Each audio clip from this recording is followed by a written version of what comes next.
Meu nome é Paul Young. Eu sou o autor do livro A Cabana. Eu quero te convidar para uma aventura junto comigo e meu livro. Vários de vocês já leram o livro e têm dúvidas. Alguns só ouviram falar no livro, mas também têm dúvidas. Esse livro nos permite explorar a fundo nossa relação com o Pai, Filho e o Espírito Santo. Dúvidas que temos a respeito da dor, perda e pesar. Dúvidas a respeito dos milagres, beleza e alegria. O que significa seguir uma vida de fé? O que nós sabemos sobre a morte? Por que acontecem coisas ruins conosco? São essas as perguntas que queremos explorar, e eu adoraria que viesse comigo. Isso é um convite.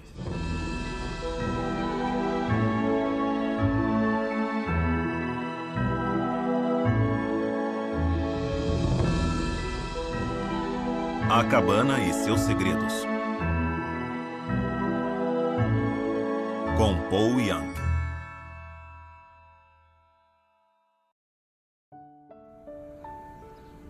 Ao longo dessa série, você vai aprender muita coisa sobre mim. Vai aprender muito sobre o Mackenzie e todos os personagens do livro. E prometo ser sincero com você sobre as partes boas, ruins e feias da minha história. Eu escrevi um livro para os meus filhos como presente de Natal, A Cabana. Quem iria imaginar? Eu não, nem minha família, ninguém mesmo. E o livro veio a ocupar o centro de uma grande discussão. Vou falar uma coisa, acredito que estamos à beira de uma reforma. Não é só um renascimento onde tentamos dar vida nova aos velhos sistemas e instituições, mas uma mudança radical na forma como a raça humana pensa. Nós temos que achar um modo de seguir em frente. E acho que a base está na relação entre o Pai, Filho e Espírito Santo. Em A Cabana e outras obras minhas, eu busco reinterpretar os teólogos, tornar o que eles dizem acessível para todos. São 3 os fundamentos que vai ouvir repetidas vezes. Deus é bom o tempo todo. Deus é bom o tempo todo. E também vamos falar bastante que Deus é um ser relacional. E, portanto, para nós que fomos feitos à imagem de Deus, os relacionamentos são essenciais para a nossa transformação. Fomos criados para sermos seres relacionais, e esse Deus que é sempre bom participa diretamente de nossos relacionamentos e de cada detalhe de nossas vidas. O terceiro fundamento é que cada um é importante. Eu acho que esse é um preceito único no universo das ideias religiosas. Cada um tem valor. Você se lembra das 3 parábolas? Uma mulher estava procurando a sua moeda. Ela perdeu dentro de casa. A mulher procura sem parar até encontrar e depois dá uma grande festa para comemorar. A linguagem usada para falar da vela que ela acende se compara à linguagem usada para se referir ao Espírito Santo. A próxima parábola é sobre o pastor que sai em busca da sua ovelha perdida. Ele deixa as outras 99 para salvar a que se perdeu. O pastor é Jesus. E temos também aquele pai, como o pai que aguarda o retorno de um dos filhos, mas que também convida o filho religioso mais velho para se juntar àquela festa. O pai que não fica esperando pela confissão do filho, mas corre pela estrada para dar um abraço nele. E nessa história é o filho religioso que tem mais dificuldade de aceitar a incomparável, irrestrita, abrangente e infinita graça de Deus Nosso Senhor. Trata-se de um Deus que acolhe a todas as pessoas, que entra em nosso mundo e faz acontecer as coisas que mais importam para nós, para que possamos participar, para que possamos nos tornar plenamente humanos e vivos. Muita gente me pergunta se A Cabana é uma autobiografia. Eu acho que um escritor não produz uma obra de ficção sem se inserir nela de algum modo, mas escrevi esse livro para os meus filhos. E coloquei a minha história junto.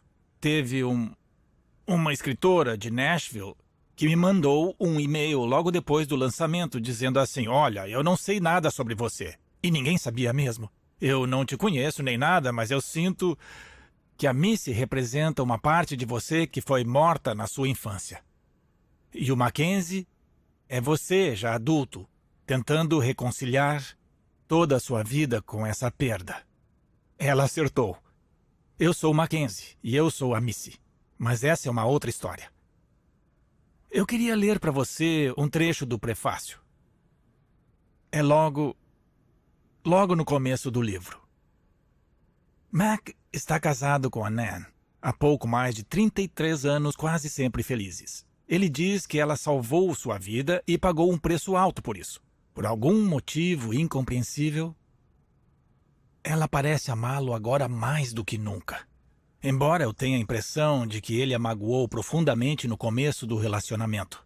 Eu penso que assim como a maioria de nossas mágoas tem origem nos relacionamentos, o mesmo acontece com as curas, e eu sei que essa bênção não é evidente para quem vê de fora.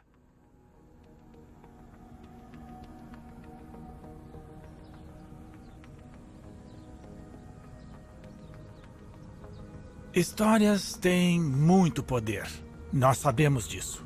Nós sentimos isso. Eu acho que temos afinidade com histórias porque cada ser humano é uma história. Não é só ter a história. Somos as histórias.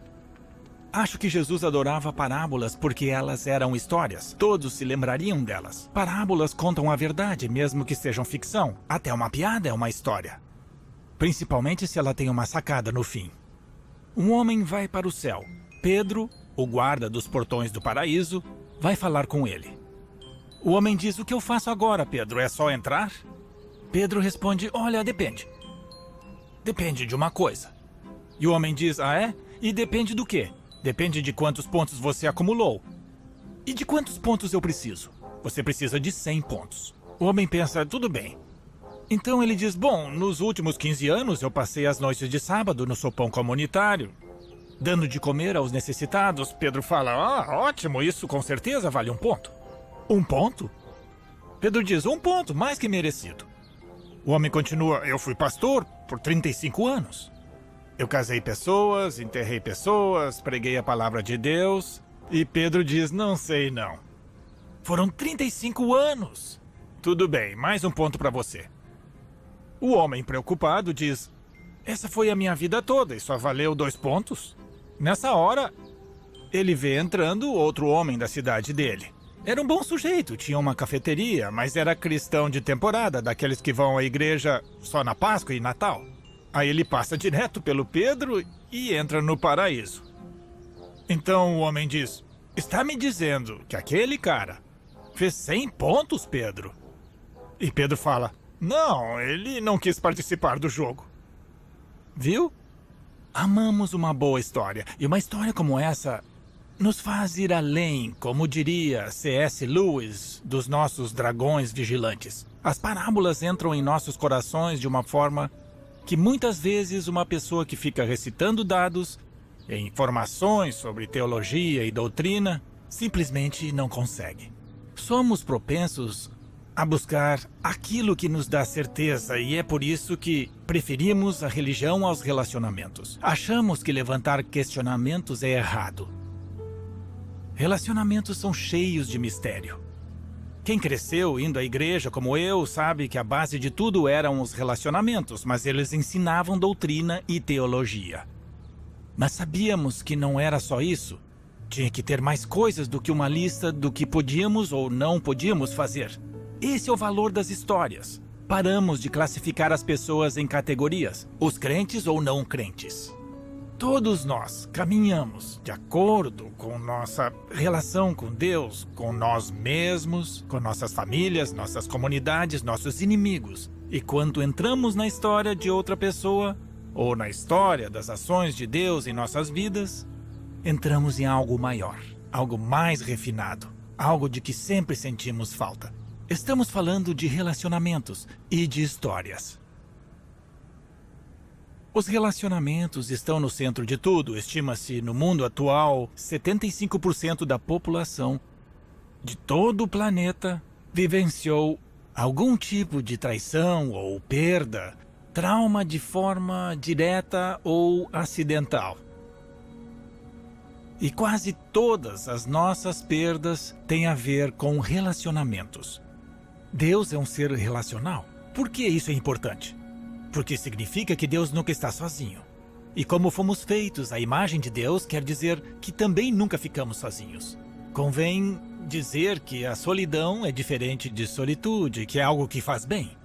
Solitude é tirar um tempo de tudo para pensar a respeito do mundo, de nós mesmos, da nossa família, nossos amigos. A solitude é um refúgio. É um lugar de descanso, de recarga de energia, de aprendizado em contato com o Espírito Santo no silêncio. Não é disso que estou falando. Estou falando de solidão, da sensação de que ninguém se importa, de que ninguém nos acha importantes. É estar sozinho no mundo, mas a verdade é que você nunca esteve sozinho. Deus nunca esteve sozinho. Deus nunca fez absolutamente nada sozinho.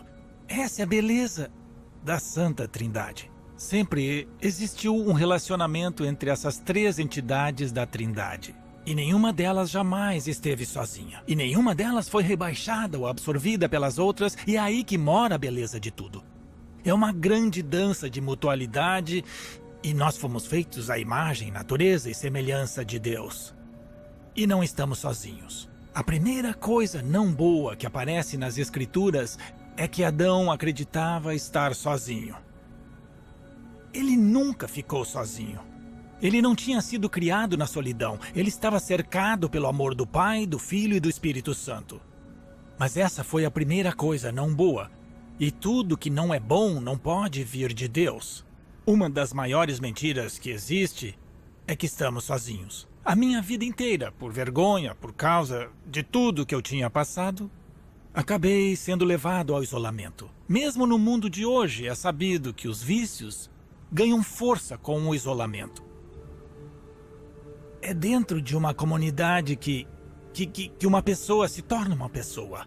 É por isso que a noção de comunidade de fé, comunidade familiar, comunidade racial, comunidade étnica, comunidade cultural, isso tudo é importante para nós. A família é importante, os amigos são importantes. Tudo isso importa porque somos seres relacionais feitos à imagem de um Deus que também é um ser relacional. Nós não devemos achar que existe algo mais profundo sobre o caráter e a natureza de Deus do que os relacionamentos. Uma vez veio um cara grandão assistir a uma palestra minha. Ele nem olhou para mim, só me deu um abraço e me entregou um bilhete e foi embora. E só fui lembrar do tal bilhete no dia seguinte, quando tirei do bolso e li. De um lado havia 2 folhas com todas as razões pelas quais ele considerava a cabana heresia. Do outro lado tinha um bilhete escrito à mão que dizia: Paul, eu não vim aqui hoje à noite para encontrar o amor de Deus. Vim para avisar quem acredita nele sobre o lobo em pele de cordeiro. Eu preciso de ajuda. Eu não sei o que é o amor de Deus. Estou no sacerdócio há 42 anos e não sei qual é a mensagem de João 17 no que diz respeito ao amor de Deus. É uma situação em que muitos de nós estão. Quando escrevi o livro, não tinha como saber o impacto que teria nos meus filhos e em tudo. Mas criei uma frase especial que se tornou muito importante. Todo mundo já ouviu dizer que Deus te ama. Mas é mais no sentido de que Deus ama todo mundo. Eu mudei isso, tirei a ênfase do sujeito Deus para o objeto, você. E a frase que resultou disso foi: eu tenho um carinho especial por você. Essa frase mudou tudo. Nós sabemos que Deus nos ama, mas sempre pensamos que somos uma pessoa num mar de bilhões. Mas cada um tem valor. Ele vai deixar as outras 99 para ir atrás de você. Eu tenho valor. O Pai tem um carinho especial por mim. O Pai tem um carinho especial por você. Eu tenho um amigo, eu tenho vários amigos, mas nem sempre foi assim. Mas se tenho tantos amigos é porque deixei que eles entrassem no meu mundo e me afastei do isolamento.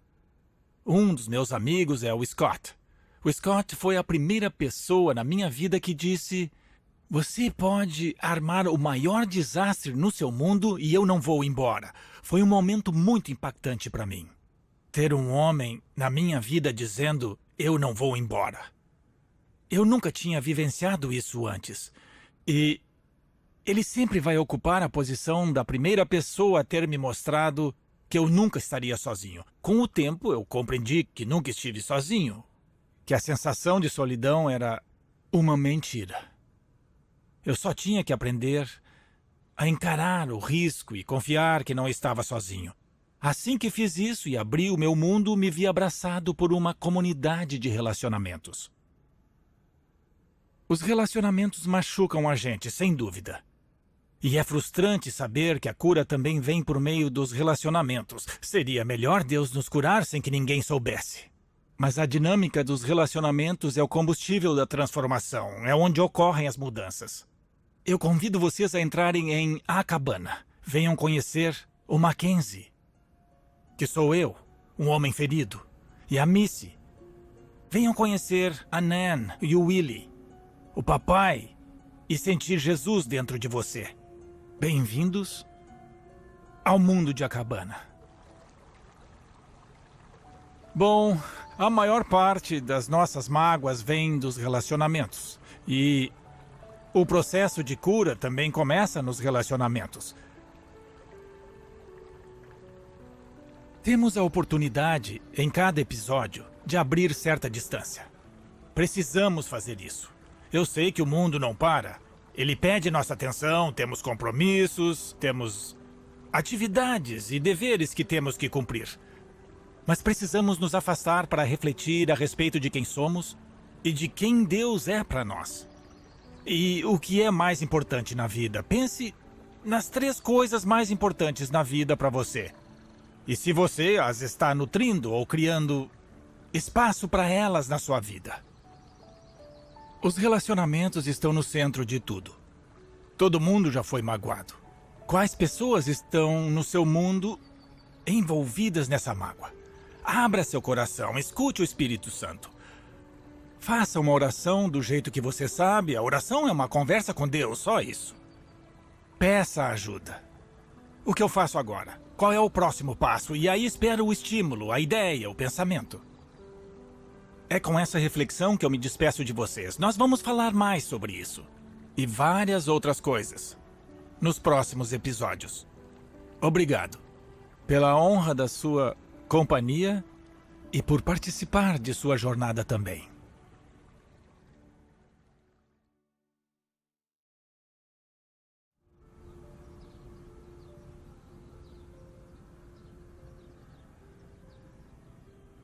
É sempre impossível apreender Deus, compreender Deus, ainda mais diretamente. Muitas vezes, tentamos usar nossas mentes e nossa racionalidade. Não é que seja uma coisa fútil, mas é que a melhor forma de compreender o caráter e a natureza de Deus é através das metáforas e das histórias. Elas nos recebem como pessoas plenas. Essa é a metáfora de A Cabana. Nossos pais moldam a nossa teologia. A nossa teologia faz as vezes de segundo pai. A cabana é a casa dentro de nós, que as pessoas ajudam a construir.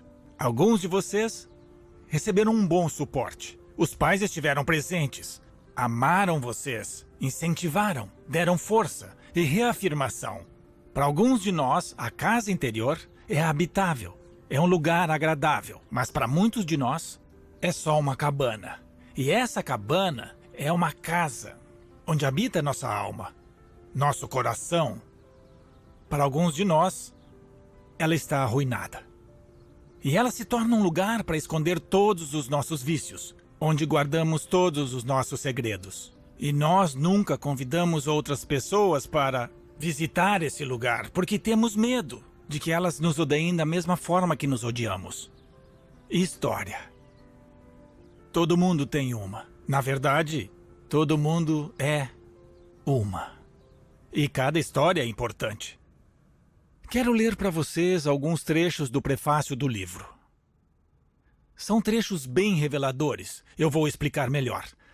Mais tarde, Mac ficou sabendo que elas, no caso a mãe dele e as irmãs, tinham sido mandadas para a casa da tia May para que o pai tivesse liberdade, para ensinar ao filho rebelde uma lição sobre respeito. Durante quase 2 dias, amarrado ao carvalho nos fundos da casa, ele foi castigado com um cinto e com versículos da Bíblia sempre que o pai se recuperava da bebedeira e deixava a garrafa de lado. O Mac me disse uma vez que quando era mais novo falava o que vinha à mente, mas admitiu que boa parte do que falava era um mecanismo de sobrevivência, para esconder as mágoas. Ele geralmente acabava despejando a dor em todos que o cercavam. Dizia que levava jeito para apontar os defeitos dos outros e humilhá-los, enquanto mantinha o próprio senso de falso, poder e controle. Nada muito agradável. A última parte é tão Quando eu era mais novo, tipo eu tenho 1,67, eu não sou muito alto, perdi praticamente todas as brigas em que entrei. Mas aprendi a esconder as facas nas palavras. Podia deixar um homem enorme de joelhos, apunhalando ele com a linguagem adequada. E além disso, eu também tinha conhecimento teológico. Então levava Deus no bolso para fortalecer minha habilidade de machucar os outros. Era um mecanismo de defesa por causa da dor que eu tinha sofrido. Meu pai não chegou a me amarrar a uma árvore e me bater por 2 dias. Mas alguns amigos meus sofreram isso. Passaram por isso. Meu pai não era alcoólatra, mas era viciado na vida do sacerdócio. E toda a dor dele, toda a perda dele, se converteu num tipo de abuso de disciplina e raiva. Acho que foi Leanne Payne que disse: quem não se confessa não se cura. Temos que aprender a falar sobre nossas maiores tristezas. Temos que deixar alguém entrar nesse espaço. Fomos criados para viver em comunidade, não fomos criados para viver sozinhos. Nós precisamos começar a correr o risco de contar a verdade, de falar tudo que é real, de reviver nossas histórias, de voltar às nossas cabanas e falar das tristezas. Eu queria falar um pouco mais sobre meu pai. A família do meu pai, ele era um dos filhos do meio, era disfuncional. Minha avó morreu aos 39 anos, após passar alguns anos em um manicômio. E foi aí que meu pai ficou órfão. A maior parte dos filhos foi para as fazendas. Eles viraram peões de fazenda ainda adolescentes, morando no celeiro e vendo as famílias reunidas pelas janelas. Uma vez ouvi meu pai dizer a um dos irmãos: vai ver que é por isso que eu tenho tanta raiva. Aos 14 anos, meu pai fugiu para trabalhar em uma madeireira na Colômbia Britânica. E vocês sabem como as madeireiras da época eram lugares ótimos, felizes. Isso aos 14 anos. Aos 18, 2 irmãs o levaram a um retiro espiritual. O que mudou a vida dele? Ele saiu da madeireira e foi direto para o seminário na região central do Canadá. Foi lá que ele conheceu a minha mãe. Eles se casaram. E ele viveu 1 ano como pastor itinerante em Alberta. Eu nasci em Grand Prairie, Alberta. Quando eu tinha 10 meses, juntamos nossas coisas e nos mudamos para o Planalto da Nova Guiné, no outro lado do mundo. Foi lá que eu cresci. Como podem ver, meu pai não tinha sido preparado para ser pai. O pai dele havia destruído isso. E o pai do meu avô havia destruído o meu avô também. E esse legado tinha sido mantido. E isso virou parte da minha história. Meu pai era assustador. Ele vivia zangado, e eu não sabia o porquê. Mas eu sabia que a culpa era minha. Ao longo de toda a minha infância, ele reduziu minhas emoções à não existência. Eu parei de chorar. Eu jurei que nunca na vida alguém me veria tão vulnerável de novo. Eu herdei a teologia do meu pai, que era a cara dele. Um Deus distante, indiferente, furioso e decepcionado a maior parte do tempo. E justo, apenas o Deus justo podia ficar zangado. Eu não tinha permissão de me zangar. E esse Deus distante era capaz de dar surras no próprio filho para ficar de bem com as outras pessoas. Jesus me salvou. Ele me salvou de Deus do Pai. E eu sempre senti que, enquanto Jesus ficasse entre mim e o Deus que meu pai representava, eu ficaria seguro. Meu pai tinha muito pouco a oferecer. Ofereceu o que tinha.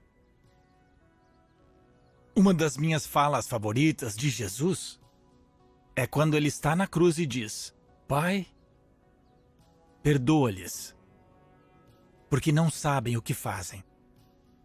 Ele está falando comigo, sobre mim e sobre o meu pai também. Quando alguém conta uma história íntima, esse alguém deixa de ser uma categoria e se torna um ser humano. E a possibilidade de um relacionamento se torna real. Tem uma parte do Gênesis que fala do nosso hábito, devido à nossa vergonha, de projetar na face de Deus nossa própria desorientação e nosso autodesprezo. Achamos que Deus se relaciona conosco da mesma forma que nos relacionamos com nós mesmos. Até mesmo nossa interpretação das Escrituras muitas vezes transparece a ideia de que Deus fala de forma punitiva e vingativa em vez de uma forma amorosa. Porque Deus é amor. Deus não é punição ou vingança. Deus é amor. É amor. Na cena, Adão e Ishá, já que seu nome ainda não havia sido revelado, decidiram realizar o ato de virar as costas para uma vida face a face com Deus. Eles comeram a fruta e se esconderam dentro da árvore. No original, em hebraico, não tem nada sobre se esconderem nos arbustos, como dizem as traduções. Se esconderam na árvore e cobriram os corpos com a habilidade de determinar o bem e o mal. Eles se declararam os julgadores da verdade de forma independente. Aí eles ouviram o som de Deus. E diz na versão traduzida que andava quando soprava a brisa do dia. E a primeira coisa que se ouve é: digam-me onde estão. Deus sabia onde eles estavam. Era um convite para um relacionamento. Ele diz: eu o ouvi e fiquei com medo. Já nesse instante, Adão começou a projetar na face de Deus esse pensamento punitivo, vingativo, maldoso, egoísta e narcisista. Eu estava com medo e com vergonha, pois estávamos nus. Eis que vem a fala. Deus diz: quem lhe disse que estavam nus? Muitas vezes lemos essa fala com um senso de desgosto ou apreensão moderna que sentimos de nossa mortalidade, nossa humanidade, nossa sexualidade, e achamos que há algo de errado para Deus estar mencionando o fato dos dois estarem sem roupas. Mas esse não é o ponto da questão. Deus está dizendo: quem lhe disse que estavam nus? Eu disse. Vocês deveriam estar vivendo expostos, a céu aberto, fracos e frágeis. Vocês dois só estão se cobrindo por causa da sua habilidade de determinar o que é a verdade, o que é bom e o que é o mal. Quem disse tudo isso? Fui eu que disse. Ficar exposto é uma coisa boa. O Espírito Santo vem para convencer. Essa palavra em grego significa expor. Nós não fomos criados para viver escondidos dentro de nossas mentiras, dentro das ilusões que inventamos. Fomos criados para viver de forma aberta e face a face com o Pai, o Filho e o Espírito Santo. Esse é o relacionamento em que podemos confiar todas as coisas que escondemos, todos os segredos que nós temos. Fomos criados para vivermos nus e sem nenhum tipo de pudor. Outra grande tristeza da minha vida começou antes de eu ir para o internato.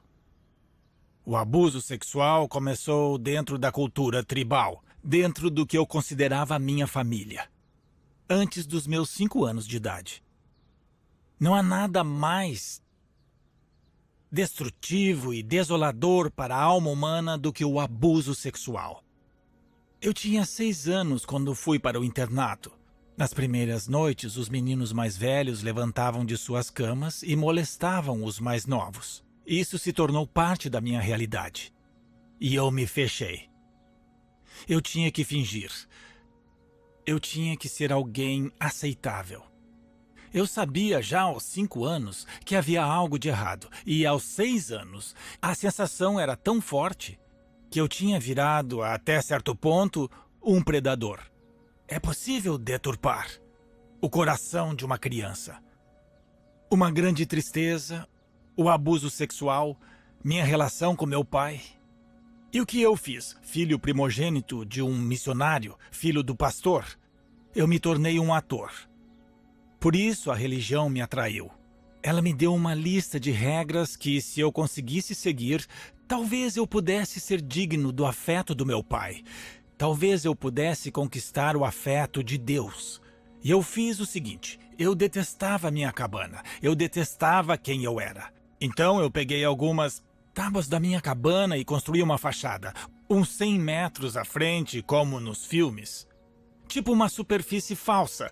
Parece que tem uma construção no lugar, mas é só um compensado sem nada atrás. O bom das fachadas é que você pode adaptá-las conforme vai observando as expectativas dos outros. Então eu me tornava outra pessoa, dependendo da situação. Mas isso não me protegeu dos vícios. Eles persistiram. Isso não me protegeu dos segredos. A fachada era como eu me apresentava para o mundo. Eu mudava quem eu era dependendo do público que estava diante de mim. Eu não sabia como viver de dentro para fora. A vida para mim era vivida de fora para dentro. E eu trabalhei pesado nisso. Eu tinha uma camada fina de perfeccionismo nessa encenação, que escondia um oceano de vergonha. Minha ideia era que, se eu fizesse tudo direito, se eu pelo menos pudesse atuar perfeitamente, quem sabe um dia eu viraria um menino de verdade. Nossos segredos definem como estamos mal. E a minha cabana era cheia deles. Quando alguém entra na nossa vida e nos oferece carinho, bondade, graça e perdão, não acreditamos, porque ela não conhece nossos segredos. E aí nós ficamos num beco sem saída. Eu não posso te contar nada porque você vai pensar que eu sou exatamente o que eu já acho que sou. Um ser insignificante que não vale nada. Mas se você me oferece uma ajuda que pode me manter vivo, eu não aceito porque você não conhece meus segredos. Essa é a cabana. Essa é a fachada. E para curar uma mágoa, é preciso voltar à cabana. É preciso se dar conta de que Deus está naquele lugar e não na fachada. Nossos segredos definem como estamos mal. Precisamos lidar com nossos corações partidos se queremos nos tornar seres humanos plenos. Não dá para ignorarmos a cabana. Nós temos que entrar nela. Os últimos anos foram, como posso dizer, extremamente peculiares. O Mac mudou. Ele está ainda mais diferente e especial do que era antes. Desde que nos conhecemos, ele se mostrou uma pessoa gentil e amável. Mas após o período que ele ficou internado no hospital há 3 anos, Ele ficou, bem, ainda mais amável. Ele se tornou uma dessas raras pessoas que se sentem bem consigo mesmas. E eu me sinto bem com ele, como não me sinto com mais ninguém. Quando acabamos de falar, eu sinto como se tivesse tido a melhor conversa da minha vida, mesmo se passei a maior parte do tempo falando. E com relação a Deus, o Mac não só tem uma visão ampla, ele também mergulhou fundo. Mas esse mergulho lhe custou caro. Hoje em dia é bem diferente de 7 anos atrás, quando a grande tristeza invadiu a vida dele. E ele quase parou de se comunicar. A vida é uma jornada. A vida é um processo. Essa afirmação que está no prefácio é algo que eu sempre tive vontade de aplicar na minha vida, mas nunca achei que seria possível. Ainda no início desses episódios, eu quero deixar claro que essa é a minha verdade agora. É uma coisa que eu nunca achei que fosse possível. Eu me sentir à vontade sendo quem eu sou. Um amigo meu me perguntou um dia numa conferência como é ser Paul Young hoje. Eu disse, é muito fácil. Minha vida era a maior bagunça, complicada, enquanto tentava ser outra pessoa. Enquanto mantinha meus segredos enterrados. Enquanto eu vivia escondido. Enquanto a escuridão e as mentiras vivem em nós e mantêm aprisionados os nossos corações, elas são fortes. Quando nós as revelamos, elas perdem essa força. Acontece que esse processo é incrivelmente doloroso às vezes, e há muito risco envolvido, mas esse processo de confiança sempre vai ser arriscado. E a confiança tem que ser o nosso destino, não para controlar, não para ter religião, mas para se relacionar.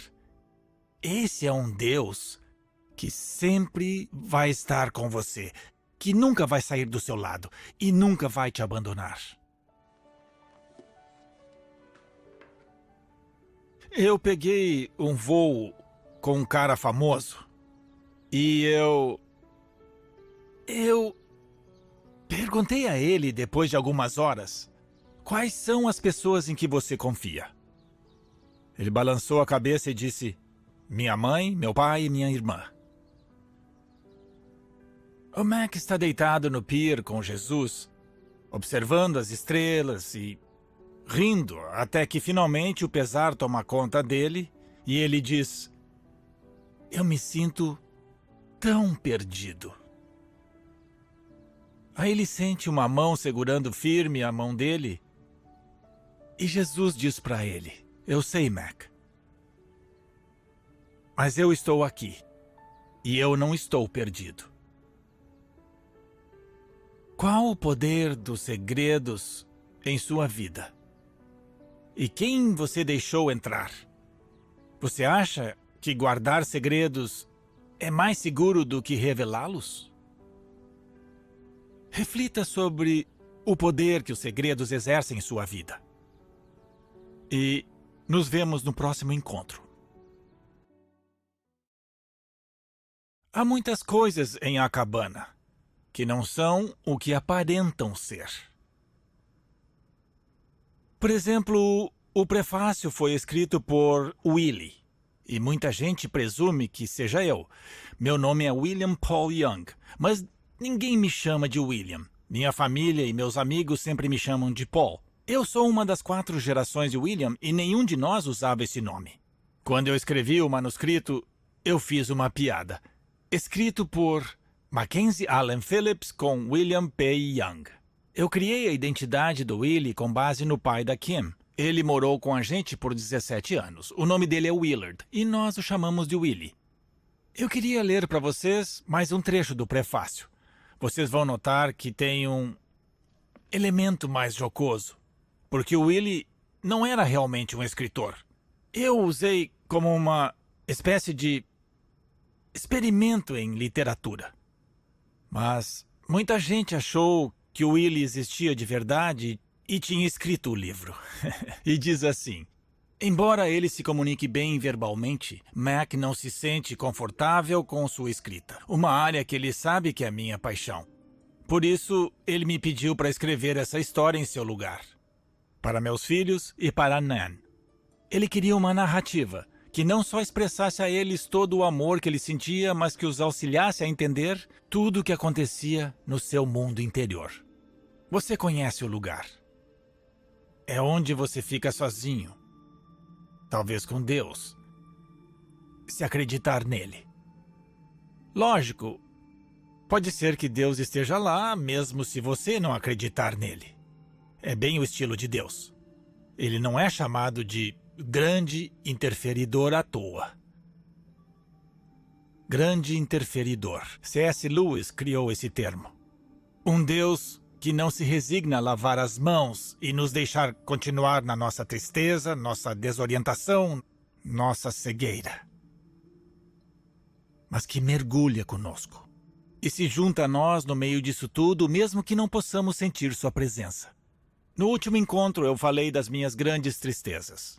Meu relacionamento com meu pai, o abuso sexual que sofri na infância e da minha inadequação. Mas eu me adaptei. Eu me tornei um ator. Eu era realmente bom nisso. Eu não pensava que fosse porque eu era esperto ou porque eu era criativo que eu tinha sucesso. Eu achava que enganava as pessoas. Ninguém sabia da minha história, ninguém sabia dos meus vícios, ninguém sabia meus segredos. Eu fui contratado por uma igreja grande para trabalhar com os jovens e com adultos entre 20 e 30 anos. A igreja se tornou uma referência em Portland. Eu estava tendo sucesso por fora, mas estava vazio por dentro. Uma noite chegaram 3 moças. Uma delas era Kim. Ela estava com 2 das 5 irmãs. Eu nunca tinha visto lá, era a primeira vez que ela tinha ido. Aí eu imediatamente mudei a atividade que eu tinha planejado para que nos reuníssemos em duplas e orássemos um pelo outro. O poder corrompe. Mas foi assim que conheci a Kim. Viramos bons amigos. E alguns meses depois, acho que ouvi Deus sussurrar no meu ouvido. Case com a Kim. Eu achei que era uma ótima ideia. Mas a gente nem era namorado, então eu pensei em como propor isso. Bom, eu não sabia como amar as pessoas. Eu era todo estragado por dentro. Mas eu tinha ouvido que devia me casar com a Kim. Então eu bolei um plano para pedi-la em casamento durante uma festa. Quando nós voltamos de uma viagem, eu convidei um monte de amigos e escrevi um cartão com frases bonitas para cada um deles. Sentamos em um círculo de umas 15 pessoas e a pessoa tinha que ler o cartão em voz alta sem ter lido antes. Eu pus o cartão da Kim virado para baixo porque no dela estava escrito: "Quer casar comigo?" Homens podem ser idiotas. Achei que daria mais certo pedir em grupo. Cada um leu seu cartão e quando chegou a vez da Kim, ela abriu e começou a ler. Quer casar? Se ela estivesse aqui, ela diria o que passou na cabeça dela naquele momento, que foi o seguinte: se eu disser não, ele nunca vai refazer o pedido. Mas se eu disser sim, eu posso voltar atrás. Como não amar essa mulher? Nós nos casamos 11 dias depois. A Kim salvou a minha vida. Mas eu trouxe muito peso para a nossa união. Meus vícios que ela não conhecia, minha história que ela não conhecia, meus segredos que ela não conhecia. Eu não me abri para ela. Com 6 dias de casados, eu passei uns dias fora caçando com os amigos. Quando eu voltei, a Kim me recebeu com a seguinte pergunta: sentiu falta de mim? Vejam, eu estava tentando fazer a coisa certa. Eu atravessava fases em que eu decidia me dedicar à árdua tarefa de ser justo, de atuar de forma verdadeira. E eu estava em uma dessas fases em que eu queria ser honesto e autêntico. Então eu disse a verdade. Não. Eu falei, Kim, Eu adoraria te dizer que eu senti saudades. Mas eu não senti. Acontece que eu nunca senti saudade de nenhuma pessoa. Se eu soubesse o que é isso, talvez tivesse saudade, mas eu não sei como sentir isso. Ela ficou arrasada. Nosso primeiro ano juntos foi bem atribulado. Todo mundo tem uma casa interior que as pessoas nos ajudam a construir. Alguns de nós temos uma cabana. E não dá para evitar envolver quem está por perto nas nossas perdas. Parece ser mais seguro fingir e seguir tentando. Mas enquanto nós não voltarmos à cabana e deixarmos alguém entrar nela, vamos continuar destilando nosso veneno para cima de todo mundo. Principalmente para cima de quem mais amamos. A solidão era uma força dominante do meu mundo emocional. Era uma grande parte da minha vida. Em parte porque eu nunca deixava ninguém entrar, mas de fato era porque eu não confiava em ninguém. E tinha separado minha mente do meu coração, pois meu coração estava partido. E eu me norteava pela minha mente. Por isso eu sabia como virar qualquer discussão contra os outros. Eu sabia como transferir a culpa, e eu vivia afastando os outros de mim. Eu sentia na pele o que era essa solidão. Eu lembro quando eu estudava no seminário, que ficava no interior do Canadá. Eu saía à noite para caminhar ao lado da ferrovia. O vento soprava forte, e eu sabia que o barulho era tão alto que ninguém ia me ouvir gritar. Então eu gritava e gritava. Aí eu juntava os cacos, remontava a minha fachada e voltava para o seminário, onde eu fazia o papel do garoto religioso, inteligente e sagaz. Coração partido. Mente separada do coração.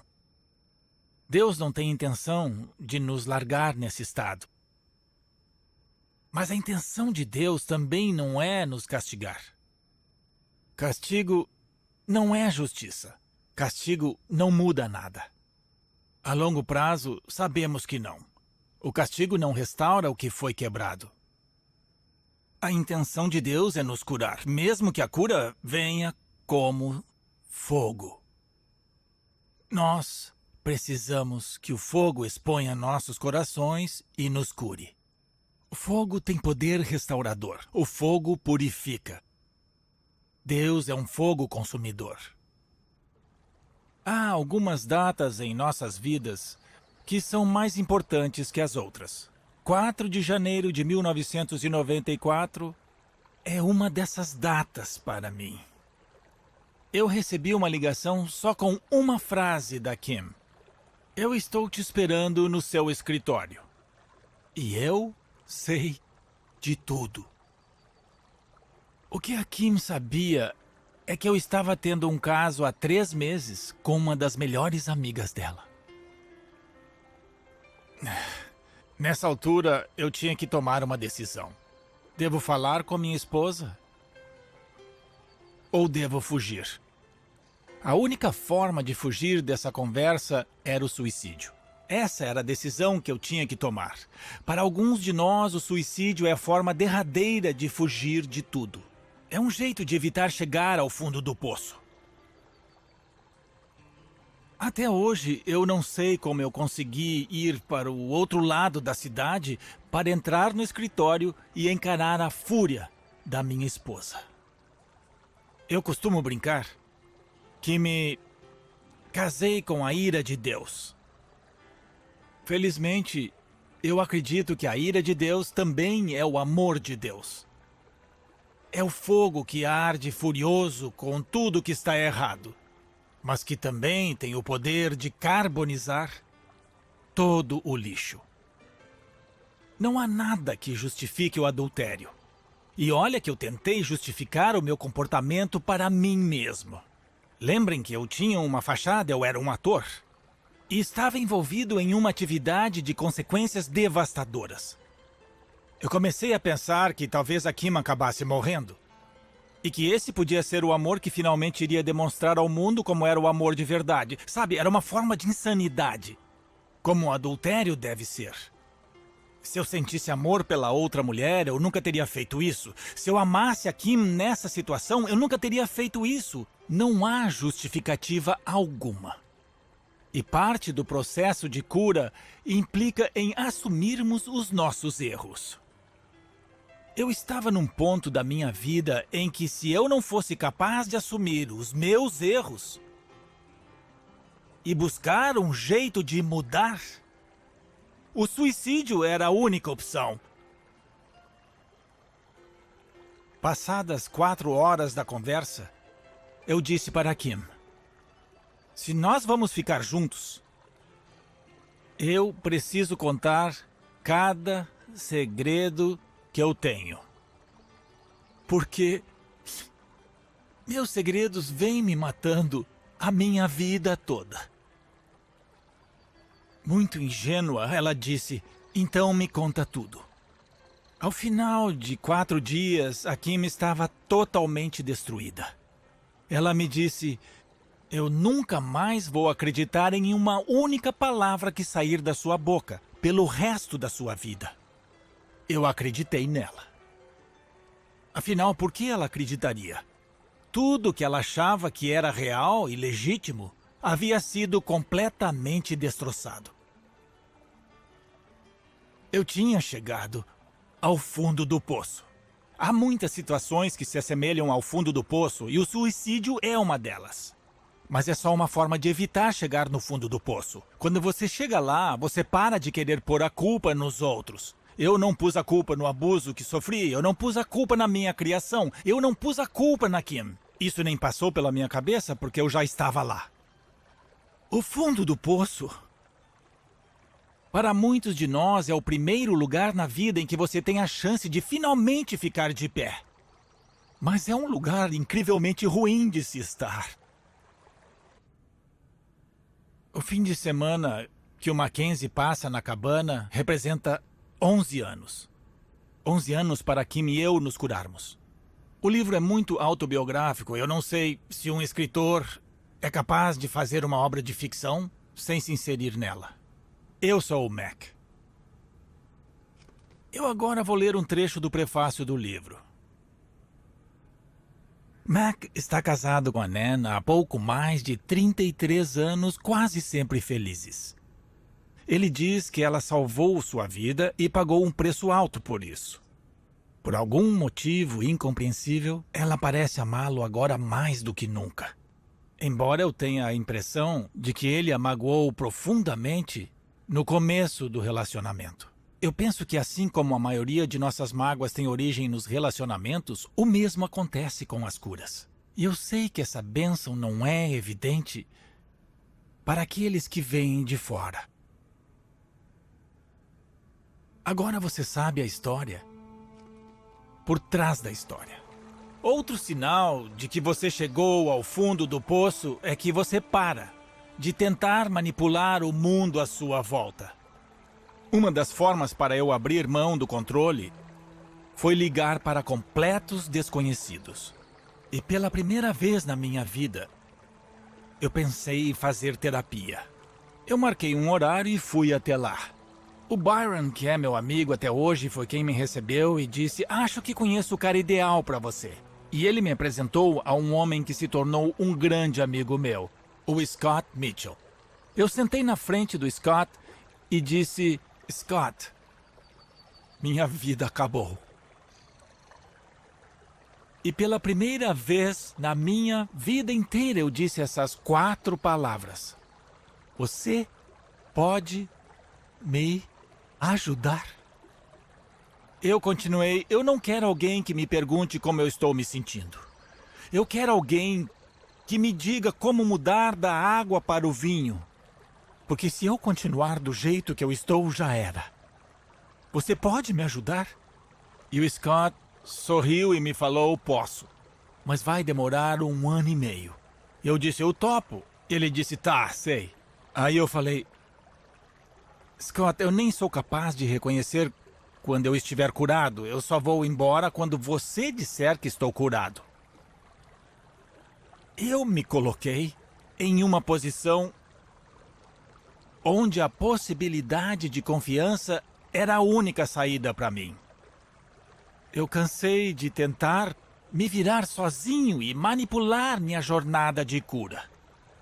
Então eu dei o primeiro passo, um dia de cada vez, um momento de cada vez, e me empenhei. Parte da devastação do abuso sexual é que é um mal que aniquila os limites internos da pessoa.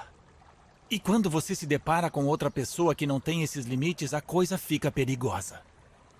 Mas o Scott e eu trabalhamos nisso e, de repente, pela primeira vez na minha vida, eu senti um limite surgir no meu interior, uma barreira interna capaz de dizer não. Foi aí que eu liguei para Kim, chorando feito um bebê, dizendo: Kim, eu tenho limites dentro de mim agora. E ela respondeu: tá bom, sei, claro. E ficou só nisso. Eu causei o sofrimento. Eu não tinha o direito de determinar um prazo para a cura dela. Eu não tinha o direito de exigir uma reconciliação ou mesmo perdão. O perdão fazia parte da reconciliação, mas no caso seria entre ela e Deus. Eu não podia fazer nada naquele momento. A Kim e eu levamos 11 anos para nos curarmos. Eu achei que nunca fosse acontecer. Esses 11 anos são representados pelo fim de semana que Mackenzie passa na cabana. Em meio às ruínas, eu encontro o Pai, o Filho e o Espírito Santo, que começam a desmistificar as mentiras em que eu acreditava sobre Deus, sobre mim mesmo, sobre o mundo, e começam a arrancar a podridão e o veneno que contaminava minha cabana, minha alma e meu coração estilhaçado, para então reconstruir tudo. Eu tinha que voltar à cabana. Sabe o que eu precisava descobrir? Que Deus nunca amou a fachada. Nunca. Ele sempre amou a cabana. Com toda a devastação, com toda a vergonha, com toda a culpa, mesmo com todo o meu autodesprezo e o ódio próprio. Porque era eu. O meu coração era a minha alma. E Deus me amava profundamente. Sem essa visão religiosa que eu tinha tentado mostrar a ele e ao mundo. Dentro da minha própria cabana, eu descobri que não fui abandonado, que sempre fui agraciado por um afeto incondicional. Pelo amor e pela graça de Deus, nossa única esperança em Jesus.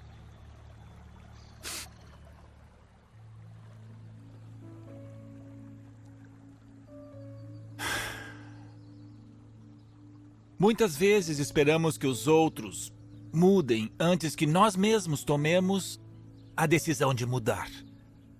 O que você está esperando? Reflita. Chegou a hora? Você está a ponto de desistir? Você está achando que nada vai mudar? Você pode. Não desista. É como diz a música da banda Joseph. Não desista. É melhor morrer do que viver uma mentira. Queime a bandeira branca.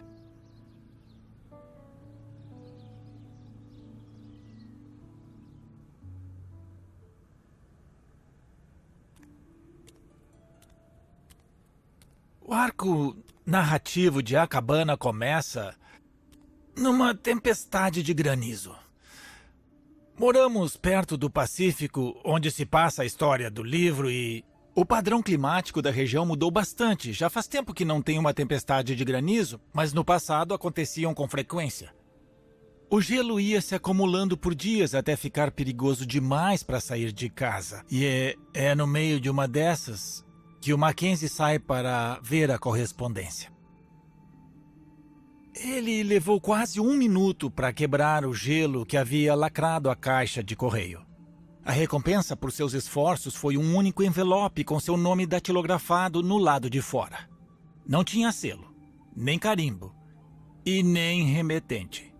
Curioso, ele rasgou uma das bordas, o que não foi fácil, já que seus dedos estavam se enrijecendo por causa do frio. De costas para o vento de tirar o fôlego, ele finalmente conseguiu tirar o pequeno retângulo de papel não dobrado do seu ninho. A mensagem escrita à máquina dizia: Mackenzie, quanto tempo? Sinto sua falta. Eu vou estar na cabana no próximo fim de semana, caso queira me encontrar. Assinado, Papai. Essa foi uma carta muito difícil para o Mackenzie ler. Ela vir assinada a Papai podia ser uma pegadinha muito cruel bem na sua fase de grande tristeza, ou alguém pregando uma peça. Mas podia ser uma carta de Deus. Ou Deus está envolvido em cada detalhe de nossas vidas, ou não está. Eu acredito que Deus está envolvido. Muitos de nós fomos criados com a mentalidade ocidental de deísmo que prega que Deus criou o universo e depois saiu de cena para fazer suas tarefas de Deus. Mas isso não é verdade. As Escrituras falam que Deus está amplamente envolvido, a tal ponto que ele opera sem fazer quaisquer grandes discriminações. Deus não dá a mínima se você pertence a esse grupo ou aquele grupo. Deus gosta de participar e ele ama a humanidade. A Kim e eu precisamos de 11 anos para nos curarmos. Ou seja, de 4 de janeiro de 1994 até o final de 2004. Essa foi a fase de reconstrução, ainda tem muito a fazer. E talvez dure a vida toda. Quando embarcamos em uma jornada assim, não dá para saber se vai durar 11 anos. Eu adoraria dizer que era só mandar a nossa alma para a oficina e pronto, vou ali passear na Disney e consertem enquanto eu estou fora. Quem me dera. Tipo a pílula vermelha ou a azul. Mas não funciona assim. Passamos por coisas incríveis. Somos seres de histórias magníficas, cada um ferido de uma forma única e curado de uma forma única.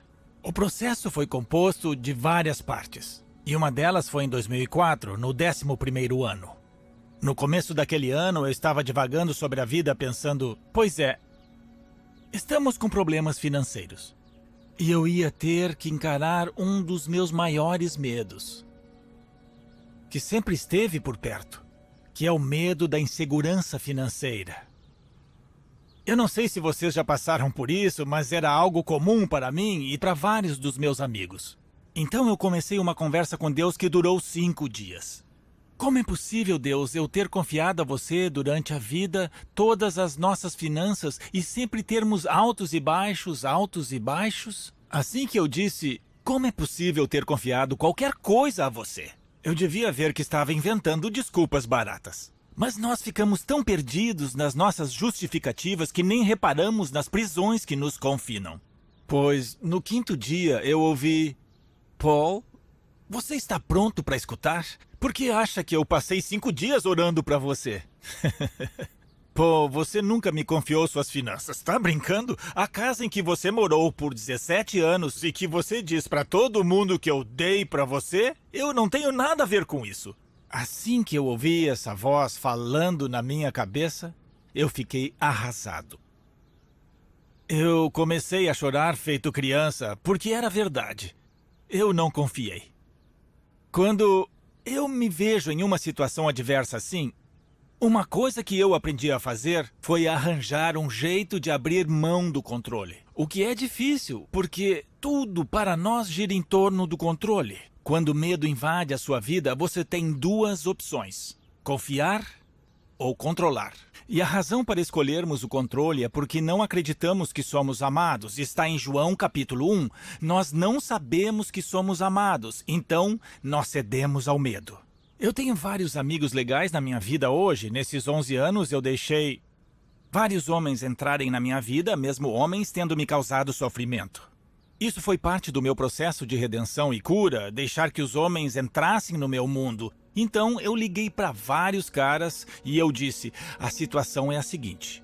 Eu sei que vocês amam a minha família e se importam comigo. Por favor, não tentem me resgatar. Naquele outono, 7 desses caras sentaram ao meu lado enquanto o condado leiloava a casa onde minha família tinha morado por 17 anos. Nós perdemos tudo, todos os bens materiais. Perdemos nossa casa, perdemos nossos carros. E em 2005 eu notei que eu era uma das pessoas mais saudáveis que eu conhecia. Eu não tinha mais vícios. E eu não estou falando só dos mais duvidosos, como pornografia. Eu estou falando, além disso, do vício de agradar ao meu pai. Ou de fazer coisas para Deus ver. Então, em 2005, estávamos morando em uma casa pequena, com 2 quartinhos e um banheiro. 2 filhos nossos conseguiram bolsa na universidade, então tínhamos 4 filhos conosco. A Kim trabalhava na padaria do colégio e eu ia todos os dias a pé para a estação pegar o trem para ir até um dos meus 3 empregos. E aí veio a felicidade e nos atingiu com tudo. Às vezes, a estrada para a cura do medo passa pelo próprio medo. Mas sabe o que descobrimos? Que o oposto do quero mais é o suficiente. O oposto do quero mais é o suficiente. E nós tínhamos o suficiente. Sobrava só uns 20 ou 30 dólares no fim do mês. Mas nós tínhamos o suficiente. Eu estava no trem indo para o trabalho, uma viagem de 40 minutos, e eu pensei, eu acho que eu já estou bem o bastante para isso. Este ano eu faço 50 anos. Agora eu me sinto bem o bastante para fazer o que a Kim vem me pedindo há anos. E foi no trem que eu escrevi a maior parte de uma história simples que eu ia dar de presente de Natal para os meus filhos. Porque eu não tinha mais nada para dar naquele ano. E eu chamei a história de A Cabana. Naquela tarde, sentado, é o Mackenzie falando, sentado entre 3 crianças que riam assistindo a um dos maiores espetáculos da natureza, seu coração foi invadido por uma alegria inesperada. Um crepúsculo de cores e padrões brilhantes se desenhava por entre as poucas nuvens que haviam permanecido, se tornando as artistas principais dessa apresentação tão única. Ele era um homem rico, pensou consigo, nos aspectos mais importantes. Com que frequência somos ricos no que realmente importa e nem nos damos conta? Isso me lembra uma história da Madre Teresa em que ela estava conversando com um bilionário norte-americano que tinha viajado para ver de perto o trabalho dela, ajudando os pobres e os desabrigados de Calcutá. Ele ficou tão impressionado que foi se encontrar com ela para doar uma grande quantia em dinheiro. Ela disse não. E ele ficou sem entender. Ele falou, eu quero participar, quero fazer algo em prol do reino de Deus, ajudar o seu trabalho. E ela disse, vá para casa e ame sua esposa. Às vezes estamos cercados pelo que realmente importa, mas inventamos alguma grande missão, uma grande ideia, envolvendo o que achamos que importa. E perdemos de vista o que está à nossa volta. Nós não precisamos ser gratos pelas dificuldades e pelas tragédias que vivenciamos.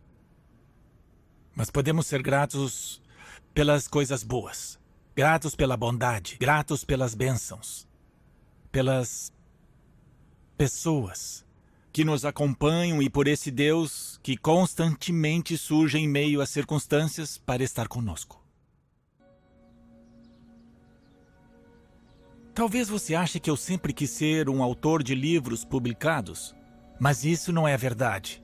Não era um desejo meu. Não estava nos meus planos. Eu escrevia quando criança para tentar trazer à tona o meu mundo interior. E depois de adulto voltei a escrever para presentear amigos e família. Escrevi uma história para os meus filhos de presente de Natal. Fiz 15 cópias na minha empresa. A pergunta é, como essas 15 cópias viraram esse colosso que é a cabana. Quando você dá um livro para os seus filhos, eles dizem: "Ah, valeu, pai. Pode deixar que eu vou ler." Eles levaram tempo para ler tudo. Meus amigos começaram a ler e passaram para outros amigos, que passaram para outros amigos. E uma das cópias foi parar nas mãos de Wayne Jacobson. Ele tinha escrito um livro chamado Deus Me Ama, que eu adoro. Ele era o único autor de verdade que eu já tinha conhecido. Um dia ele me telefonou. Foi a primeira vez, mas foi assim. E ele disse: "Que ideia foi essa de me mandar o seu manuscrito?" A vergonha foi tanta que reacendeu minha história e eu comecei a surtar. Ai, meu Deus, eu ofendi o cara. Aí eu disse: "Pode jogar fora." E ele disse: Não, você não entendeu. Eu queria poder ler mais rápido."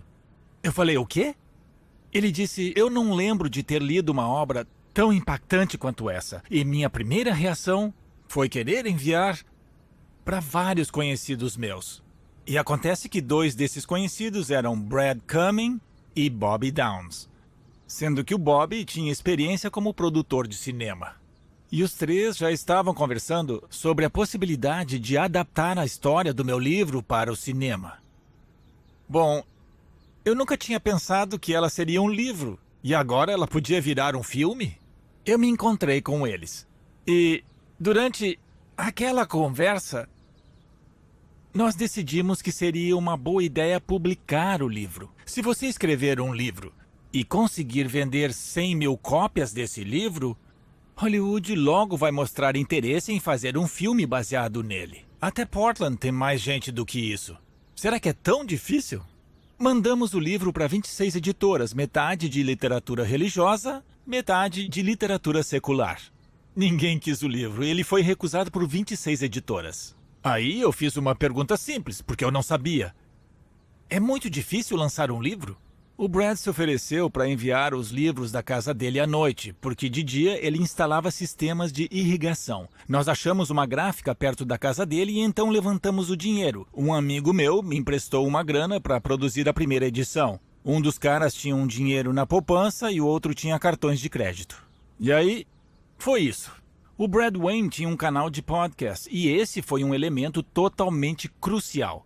Era um espaço para conversa sobre a vida e o relacionamento com Jesus. Não era sobre a cabana. Mas eles começaram a discutir os conceitos presentes no livro uns 6 meses antes dos exemplares chegarem à garagem. E esse podcast era ouvido em 150 países, 45 minutos por semana. Então, antes mesmo dos livros ficarem prontos, recebemos encomendas de 1000 exemplares. Depois de 2 semanas, eu comecei a receber e-mails do mundo todo. Eu recebi um e-mail do Canadá, veio com uma foto anexada. Era uma dessas placas que indica onde alguém morreu em um acidente numa estrada. Era uma placa assim. No caso, o pai tinha saído com a filha para tomar um sorvete e o carro deles foi atingido por uma carreta. O pai e a filha morreram na hora. Na foto tinha um memorial de beira de estrada com uma madeira fincada e alguém amarrou uma cópia de A Cabana. Esse foi um dos primeiros e-mails que eu recebi. E eu comecei a receber e-mails não só de gente dizendo que tinha gostado do livro, mas de gente me contando sua história, dizendo: "Seu livro chegou na minha vida bem no meio da minha grande tristeza, ou da grande tristeza da família, ou da tristeza da minha comunidade." Nós vendemos 22 mil livros em 60 dias, e depois mais 33 mil em 30 dias. Foi aí que começamos a receber ligações das editoras que tinham recusado o livro. A Barnes & Noble nos contatou. Disseram: "Normalmente", e a essa altura boa parte das conversas começava com normalmente. Normalmente é assim. Eles disseram: "Nós cobramos caro para uma editora colocar seus livros nos lugares mais chamativos das nossas lojas. Vocês aceitariam que nós fizéssemos isso com o livro de vocês por 3 meses de graça?" Bom, deixa eu pensar um pouco sobre o assunto. Claro, nós aceitamos e as vendas decolaram totalmente. A Amazon estava crescendo e, de repente, todo mundo queria o livro. Tinha virado a maior febre. Ninguém previu tanto sucesso. Se 26 editoras não previram isso, nós é que não iríamos prever. Nos primeiros 13 meses, de maio de 2007 a junho de 2008, nós gastamos menos de $300 em marketing e propaganda. E vendemos 1.100.000 exemplares de A Cabana. Foi uma coisa de Deus desde o princípio. Ninguém podia imaginar. O meu simples livrinho estava sacudindo as bases das discussões sobre o relacionamento com Deus em termos do Pai, do Filho e do Espírito Santo. Há elementos numa música de rock que tocam a gente de uma forma que um sermão não toca. Assim como andar na floresta ou escalar uma montanha faz a gente sentir coisas que é impossível sentir dentro de um prédio, por exemplo. Mas Deus não é conhecido por respeitar prédios e estruturas. Deus está nos detalhes. De que outra forma daria para explicar religiosos mais velhos indo a um show do Elton John e acendendo isqueiros com os braços no alto, algo que eles nunca fariam dentro de uma igreja, não é? Ou 60.000 pessoas com as mãos para o céu cantando o Salmo 40 no YouTube. Deus participa. Tem um versículo lindo em Atos que diz que o Espírito Santo será derramado em todas as pessoas, não só em algumas. Quando foi feito esse anúncio em Atos capítulo 2, os cristãos ainda não existiam. Eles não eram cristãos ainda. Esse nome não tinha sido inventado. Era só o Espírito Santo sendo derramado, ou seja, cada um envolvido tinha sua importância. Não havia qualquer divisão espiritual. Veja por esse ângulo. Jesus é Deus à vontade, sendo quem Ele é. Aliás, se você quiser ler mais sobre isso, eu sugiro começar pelo Evangelho segundo João. Leia sobre a vida de Jesus, ande com Ele e faça perguntas. Se Ele é Deus, se Ele está em um relacionamento com seu Pai, pelo poder do Espírito Santo, por que acontece o que acontece? Por que Ele fala isso? Abra seu coração, não importa se você vem de uma família judia, uma família muçulmana, uma família cristã, uma família ateia. Existem elementos dentro dos evangelhos com os quais a sua humanidade vai se identificar. Porque Jesus não veio para fundar uma religião. Jesus veio para nos dizer como é, ou para mostrar, na verdade, o que é ser plenamente humano e cheio de vida. O sucesso e o fracasso trazem à tona o que temos em nós, mas eles são diferentes, são dois tipos diferentes de pressão. Eu creio que Deus é, em parte, o arquiteto por trás do nosso sucesso, sabendo que o sucesso vai trazer à tona coisas que o fracasso nunca traria. Foi o que aconteceu comigo. Eu tive que lidar com a condição de ter posses e me sentir culpado por isso, porque minha infância foi de filho de pastor, missionário, com mentalidade voltada para a pobreza e, sendo sincero, é mais fácil não ter nada do que ter muito, em alguns aspectos.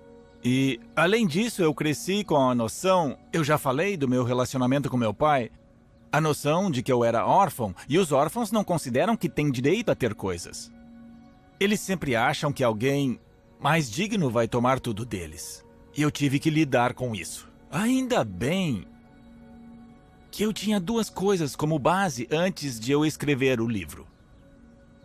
A primeira é que as coisas importantes para mim estavam bem definidas. Não escrevi o livro pensando em fazer sucesso. O livro foi uma expressão da cura que havia ocorrido na minha vida. Identidade, mérito, valor, importância, segurança, significado, propósito, destino, comunidade, amor, tudo estava definido. O livro não trouxe nada disso para minha vida. O que ele me trouxe foi um ponto de entrada em discussões às quais eu não teria acesso, como histórias de pessoas. Eu creio que nascemos descalços porque fomos criados para percorrer a estrada sagrada dos atos de Deus na vida do próximo. As primeiras 15 cópias que eu fiz no meu trabalho cumpriram tudo aquilo que eu esperava do livro. Nesse episódio, nós falamos de sucesso e fracasso. E se essas duas coisas foram definidas por Deus, definidas pelas vozes que se comunicam comigo, ou se eu tenho expectativas muito altas do que isso significa. Eis a reflexão que eu quero que vocês façam. Como você define sucesso? E como você define fracasso?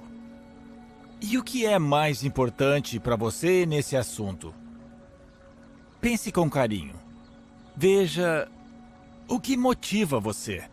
E como vai saber quando chegar lá? Eu vou ler um parágrafo de A Cabana. Em várias edições está na página 14. O que você está prestes a ler é algo que o Mac e eu lutamos por meses para colocar em palavras. É um pouco... bom, não. É uma coisa muito fantástica. Se algumas das partes são verdadeiras ou não, não sou eu que tenho que julgar. Só digo que, embora várias coisas não sejam cientificamente comprovadas, elas não deixam de ser verdadeiras. Eu afirmo honestamente que fazer parte dessa história me afetou no âmago do meu ser, um lugar que eu nunca tinha acessado e que eu desconhecia. Eu confesso que desesperadamente desejo que tudo que o Mac me contou seja verdade. Geralmente, eu estou próximo dele, mas há dias em que o mundo visível de concreto e máquinas parece ser o mundo real. E eu perco o contato e me encho de dúvidas. As crianças não têm esse problema até que alguém mostre que isso existe. Elas não sabem a diferença entre o mundo de Deus e esse mundo aqui. Ou as coisas invisíveis do amor. Somos nós que dividimos o mundo. E eu vejo em Jesus as peças voltando a se unir. Na encarnação, é o Deus completo e o homem completo, nos ensinando como ser um ser humano pleno. Agora o Mackenzie está voltando para a cabana, o lugar de sua maior perda. É onde jaz seu coração partido. A cabana é isso. O coração e a alma de um ser humano destruído. Quando ele chega na cabana, ele explode e o Deus que ele achou que ia se manifestar não se manifesta. Porque esse Deus não existe. Para mim, esse é o Deus com o qual eu cresci. O Deus que não existe. O Deus distante, repreensivo. Como eu disse, um Gandalf mais malvado. E ele também é o Deus da religião, uma espécie de entidade mágica. Se você mobiliza sua fé, se ora bastante ou faz o que é esperado, dá para persuadir esse Deus a fazer o que você quer. Deus não existe, não esse Deus. Quando ele é desafiado pela Trindade, tudo muda de figura. Acontecem algumas coisas importantes quando ele está na varanda. E de dentro da cabana surgem o Pai, assim como o Filho e o Espírito Santo. Pense comigo no seguinte. O Mackenzie não se arrependeu. Ele não se confessou. E Deus está vindo de dentro do lugar desfeito dele. Essa é a afirmação que dá início à reforma. Calvino e Lutero, a declaração de que o perdão precede a confissão e o arrependimento. O perdão precede a confissão e o arrependimento. E é por isso que o Pai e o Jesus dentro de você estão vindo de dentro para fora. Para conduzi-lo à sua própria dor, porque é lá que vai ocorrer a sua verdadeira cura. Vamos falar um pouco sobre os três. Quando o Pai se apresenta, ela é Deus falando. E ela se apresenta como Elousia. Esse nome é uma combinação de uma palavra hebraica e uma palavra grega. A palavra em hebraico vem do primeiro versículo das Escrituras. Gênesis 1:1. No princípio, Elohim. Elohim é um nome muito especial para Deus. É um nome no plural. A pluralidade existe, mas os verbos estão no singular e os pronomes no plural também. Vamos fazer o homem em nossa, plural. Elohim é a presença da Trindade em Gênesis 1. Ousia significa ser em grego. Então, Elousia é Elohim, Deus, na pluralidade da pessoa, que é a base de toda a existência. Isso é Elousia. Mas o Mackenzie acaba só chamando ela de papai. Agora, Jesus, esse é bem mais simples. A propósito, no filme, Jesus é interpretado por Aviv Alush, um ator de Tel Aviv. Eu acho que foi a primeira vez que Jesus foi retratado em um filme de grande porte por um judeu. Quem diria, né? Sarayu é o Espírito Santo. Muita gente me perguntou por que uma mulher asiática e por que uma mulher. Bom, a segunda pergunta é bem simples. Sarayu e Ruach, o Espírito Santo das Escrituras hebraicas, é feminino. Isso é irrelevante, assim como Deus ser uma figura feminina, porque toda masculinidade e feminilidade são oriundas da natureza de Deus. O Espírito Santo não é a porção feminina da Santa Trindade, mas a representação dele nas Escrituras geralmente é feminina, e a palavra Ruach é feminina. Agora vamos falar sobre a origem do nome, porque Sarayu não está nas Escrituras. Um dia eu estava indo de trem para um dos meus 3 empregos, escrevendo o livro. Quando cheguei nessa parte, comecei a quebrar a cabeça. Eu precisava de um nome para o Espírito Santo. Não dava para ser Papai, Jesus e o Espírito Santo. Eu cheguei no trabalho. Nesse dia, eu estava trabalhando para uma companhia de webconferências e eu recebi uma ligação. Era Gitika Prabhu. E ela falava da Índia. A empresa dela procurava uma alternativa para webconferências. E eu procurava um nome para o Espírito Santo. Só levou uns 2 minutos para eu ver que não tinha como ajudá-la com o problema dela, mas eu sabia com quem ela podia falar e indiquei o nome. Aí eu falei, Gitika, você pode me fazer um favor? Eu queria uma lista de palavras no seu dialeto na Índia para o vento. Porque vento é uma metáfora para o Espírito Santo. E ela disse, claro. Aí ela me falou uma dúzia de palavras diferentes e imediatamente uma delas me chamou a atenção. Sarayu. Eu disse, que lindo. Vocês dão esse nome para os seus filhos? Ela disse, não, mas nós temos um rio com esse nome. É sério? Porque rio é uma metáfora usada para o Espírito Santo. Minha pergunta seguinte foi, Gitika, isso é muito importante. Que tipo de vento é esse? Porque eu não quero um tornado ou um furacão. E ela respondeu exatamente assim. Sarayu é o vento comum que pega a gente de surpresa. E eu falei, sério? E ela, sabe aqueles dias que faz tanto calor que você acha que vai morrer e aí de repente do nada vem aquela brisa que refresca o clima e muda tudo? Eu falei, eu sei. Eu estava tão feliz por ter um nome para o Espírito Santo. Foi daí que surgiu Sarayu. Então o Mackenzie agora se vê envolto em um mistério que ele não consegue compreender completamente. E ele está na cabana. Não faz ideia de que está ponderando dentro de sua própria dor, sua desorientação, sua confusão. E ele é apoiado e cercado pelo amor do Pai, do Filho e do Espírito Santo. Ao fim do capítulo 4, o mundo do Mackenzie já foi todo destruído. Numa área selvagem do Oregon, foi achado o vestido da Missy sujo de sangue. Mas nada do corpo. Esses capítulos são os mais difíceis de ler para muita gente. Elas não aguentam ler por serem muito angustiantes. Eu vou começar a ler do finalzinho do capítulo 4.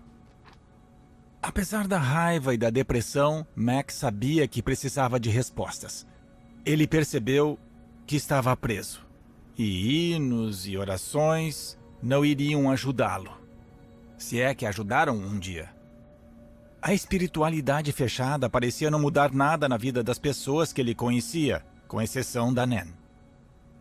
Mas ela era especial. Deus devia amá-la muito.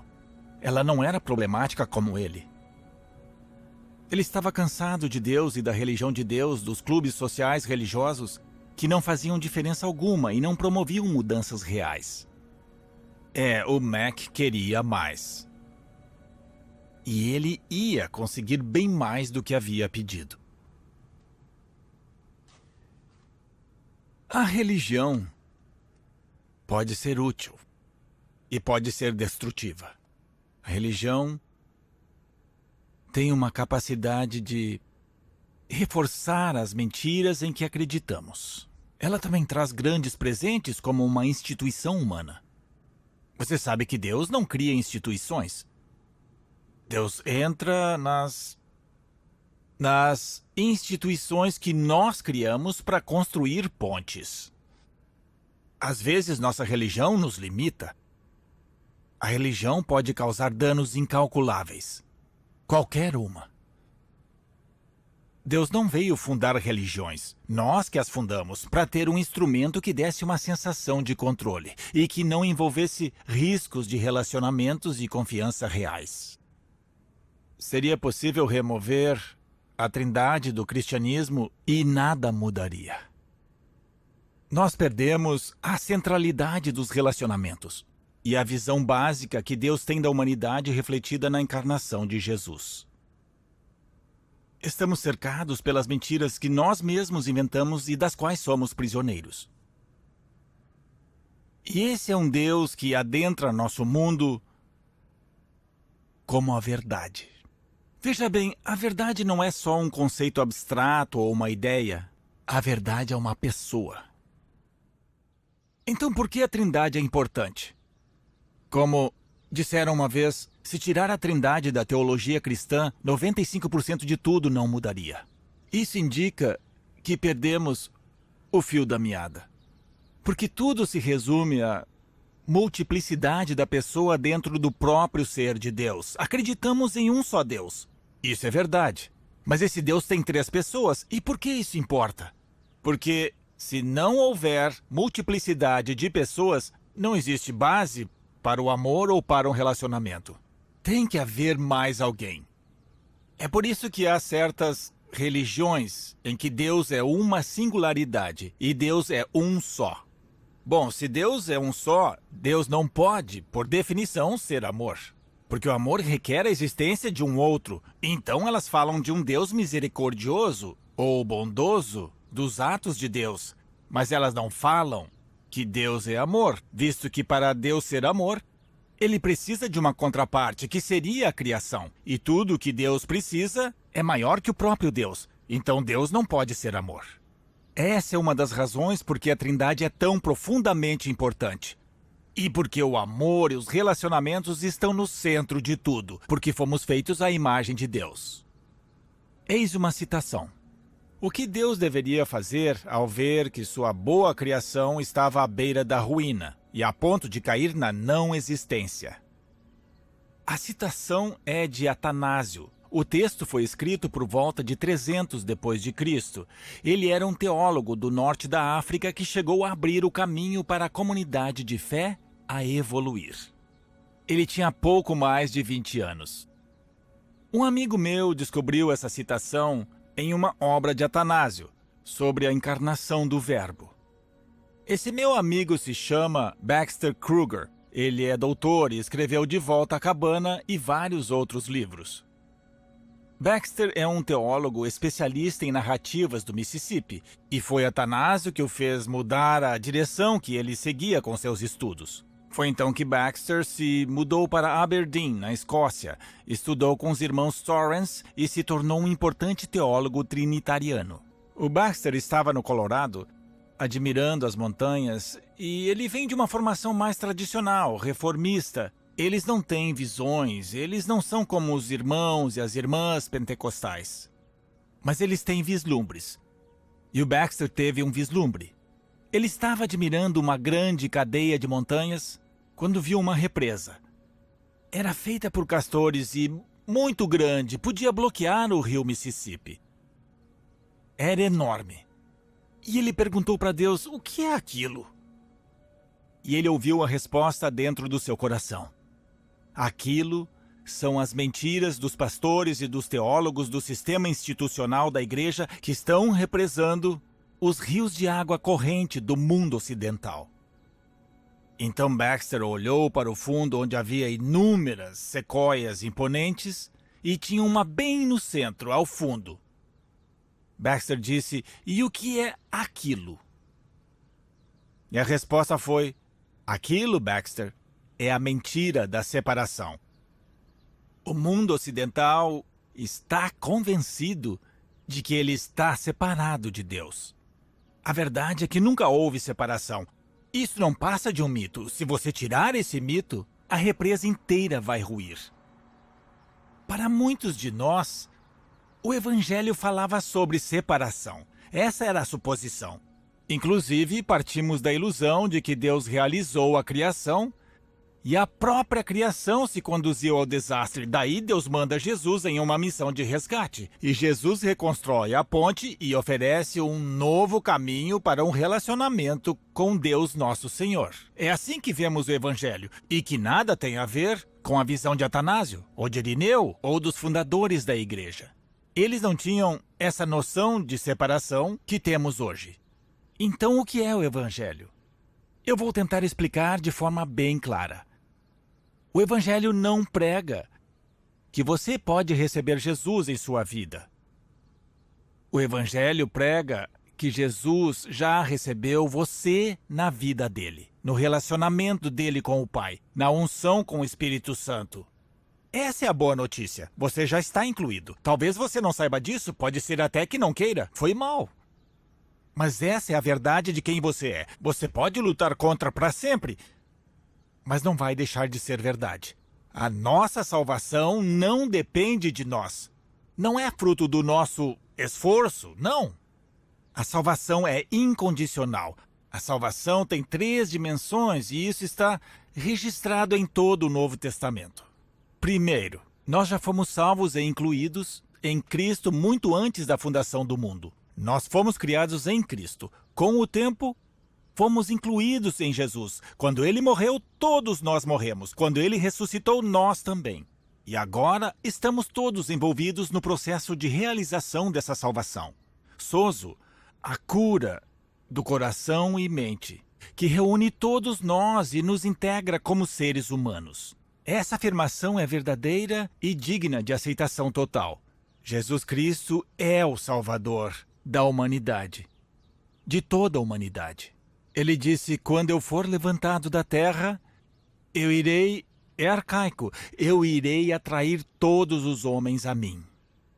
E foi o que ele fez. Ele fez, sem direito a voto, graças a Deus.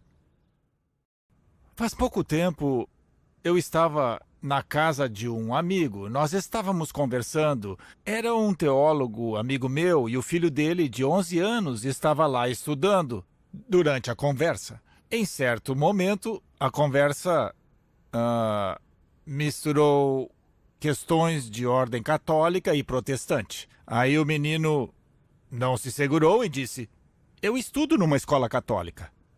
E eu tenho que falar uma coisa. Eu aprendi várias coisas boas sobre Deus lá na escola. Mas, conforme eu fui crescendo, começaram a falar das coisas ruins de Deus e agora eu estou confuso. Bom, os católicos não têm o monopólio na arte de tornar as coisas confusas, pode acreditar. A religião tem sido um obstáculo há muito tempo. Tem uma palavrinha da qual falamos como se lembrássemos o significado original. A palavra igreja. A igreja nunca, jamais, foi só uma instituição. Nunca foi aquela construção que fica na rua principal, com as torres e os sinos. A igreja é uma comunidade de pessoas que formam, em união, uma mulher a quem Deus ama, a quem Jesus também ama, e com quem Jesus pretende sempre ter um relacionamento cara a cara. É uma comunidade de pessoas, independente das torres, dos sinos e das paredes, que caminha na direção da autenticidade, da verdade, da criatividade, do afeto, da bondade, da graça. Isso é igreja. Eu adoro os espaços sagrados. Eu adoro as expressões artísticas de fé. Mas todo o espaço sagrado, seja o prédio da igreja, o templo, a mesquita, a capela, todo o espaço sagrado serve para nos lembrar que todos os espaços são sagrados. Não existe mais separação entre o secular e o espiritual. Jesus unificou totalmente o universo. Porque tudo é espiritual. Porque tudo é humano. Tudo é importante. Se cada coisa é importante, então tudo é importante. Eu tenho uma pergunta. Como você descreveria o Evangelho? Você já me ouviu falar dessas boas novas? O que seriam boas novas para você? E uma pergunta em duas partes. Você acredita que a separação é uma mentira, como eu? E se não tem nenhuma separação, como isso mudaria sua forma de viver? O Deus que te ama está constantemente presente na sua vida. Que mudanças isso traria para você? Bom, nós conversamos mais uma outra hora.